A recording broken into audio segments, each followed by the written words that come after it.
যৌতুকের দাবিতে শারীরিক ও মানসিক নির্যাতন আর সেই সঙ্গে স্বামীর বিরুদ্ধে এক ভয়ঙ্কর অভিযোগ এনে মামলা করেছেন মডেল সানাই। আসলে আমি মিডিয়া থেকে ডিটাচ ছিলাম তো সংসার করার জন্য। তার অভিযোগ, ব্যক্তিগত ঋণ শোধ করার জন্য স্বামী আবু সালেহ মুসা তাকে অনৈতিক কাজের চাপ দিচ্ছিলেন। সম্প্রতি ঢাকার আদালতে স্বামীর বিরুদ্ধে মামলাটি দায়ের করেন সানাই। তিনি জানিয়েছেন তার স্বামী 22 লাখ টাকা যৌতুক দাবি করেছেন। শুধু তাই নয়, এর আগেও স্বামীর ব্যবসার জন্য তিনি নিজের জমানো টাকা এবং বাবার কাছ থেকে ধার করে মোট 19 লাখ টাকা দিয়েছিলেন। কিন্তু সেই টাকা খরচ করে ফেলে আবারও মোটা অঙ্কের যৌতুক দাবি করে তার স্বামী। সানাইয়ের আরও অভিযোগ, দাবি করা টাকা দিতে অস্বীকৃতি জানালে তার উপর নিয়মিত নির্যাতন করা হতো। এমনকি তার স্বামী তাকে বিয়ে করার হুমকিও দিয়েছেন।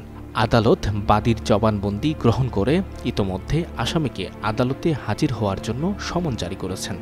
সঞ্জয় দত্ত, যুগান্তর নিউজ।